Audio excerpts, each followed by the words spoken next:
Everybody, the 901 MC back again after a very, very long time. And what could I return with more than Smile 2, the sequel to one of my most viewed videos? It ain't a lot of views, but it was my most viewed video. And we had to come back when Smile 2 hit theaters, and Smile 2 is here. We saw it on a Thursday night right before it came out, and man, it was, oh boy, what can I say? So, Parker Finn, boy, I love you, man. There was a child that I wanted to bash his skull in on the very end of my row that wouldn't stop talking, and I hope this movie emotionally scarred them for life. But besides that, the movie, oh boy, it stars Naomi. I can't even talk because it was so crazy. I literally just got home from watching it. Naomi Scott,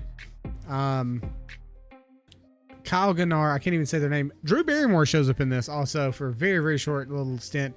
Also, the son of Jack Nicholson, Ray Nicholson, shows up.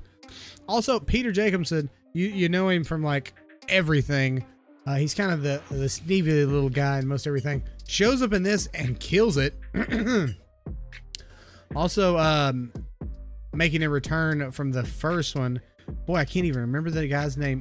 Kyle Gunnar, like I said, he shows up from the first one.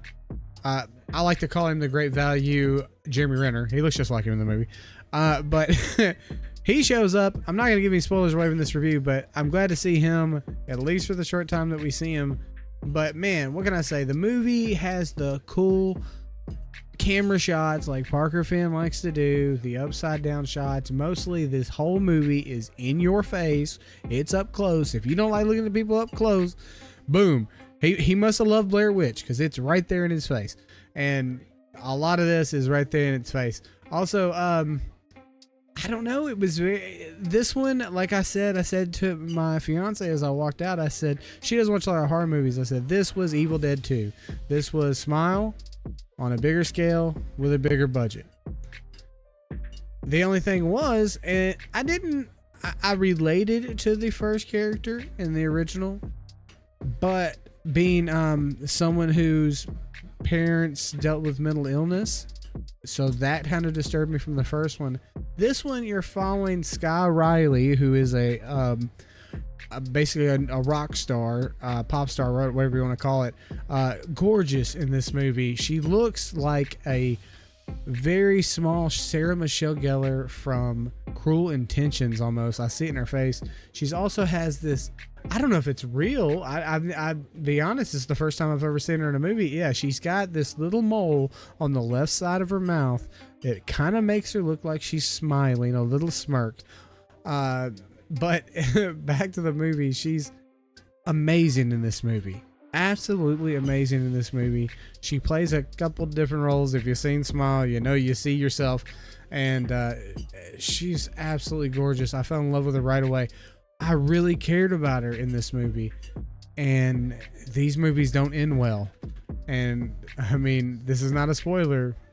This movie was not going to end well. You don't go into these movies thinking, hey, we're going to get a happy ending. And we didn't really get that much. But camera shots were very beautiful. The movie, a little too long. It did not hit you as hard as the first one did. The first one, it happened right off the bat. The horror happened right off the bat. It scared you right off the bat. Hit you in the face, one after the other. This one really didn't do that. This one was very slow burn. But like I said, it was more Evil Dead 2. It was bigger effects, bigger, you know. It wasn't as many jump scares. I will say that. I didn't think there was many jump scares. There was a part in the first one, spoiler alert, where there's a dead cat wrapped up that I found hilarious, almost Christmas Vacation-like. I said that in my first review. And there's a couple of parts in here where I was the only one laughing in the theater. I was giggling hysterically, and and no one would laugh. There was another part where I was laughing and made the entire crowd laugh. There was about 20 of us in this theater. But final thoughts to wrap this up. I don't want to go too long. Is that it was the first one on a bigger scale, which more sequels tend to do. But there were certain things that didn't hit for me, like the way to escape the entity or whatever they call it. I'm glad they didn't go the route of saying this was an ancient being from the 1890s. They didn't do that quite as much. They tried to explain it a little bit, which became a little like, but like these movies tend to do, that messes with the person's head, it affects their head. So what was real and what was not, it's kind of up to interpretation, especially with the ending.